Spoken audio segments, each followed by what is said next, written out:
আওয়ামী লীগ এবং বিএনপি পরস্পরের শত্রু, তাদেরকে এক হতে হবে, মানে লড়াইটাও তো মারাত্মক। এবং এই যে জোট, মানে বিএনপি এবং আওয়ামী লীগ, তারা যদি এক হয়, এই পরস্পর শত্রু, তারা বন্ধু হবে, এটা কি সম্ভব আদৌ? না, এখন তো তাদের বন্ধু হতেই হবে।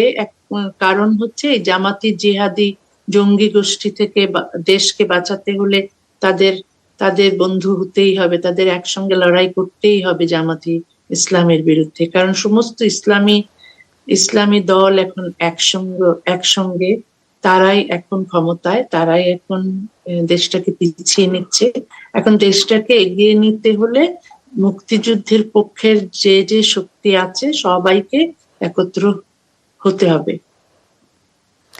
একই সঙ্গে দিদি, আমরা দেখলাম যে রাহাত ফাতি আলী খান বলছেন যে তারা বাংলাদেশের সঙ্গে রয়েছেন, কিন্তু আপনি কোন দিকে? আপনি কি তাহলে ভারতপন্থী?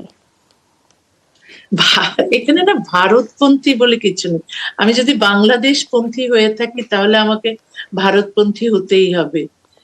কারণ বাংলাদেশ জন্মের সময় ভারত ছিল বন্ধু, ভারত ছিল মিত্রশক্তি এবং পাকিস্তান ছিল শত্রু। কারণ পাকিস্তান বাংলাদেশের এই 30 লক্ষ মানুষকে হত্যা করেছিল, 2 লক্ষ মেয়েকে ধর্ষণ করেছিল।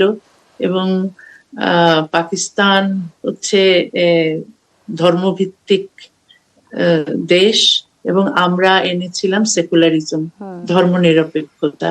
সেখানে সেখানে একটা ধর্মীয় মৌলবাদী দেশের সঙ্গে তো বাংলাদেশের বন্ধুত্ব হতে পারে না। সেখানে ভারত যেমন সেকুলার, বাংলাদেশও সেকুলারিজমের আদর্শে বিশ্বাস করেছে সেই বাংলাদেশের জন্ম থেকে। সুতরাং সবাইকে ভারতপন্থী হতেই হবে যদি তারা বাংলাদেশপন্থী হয়।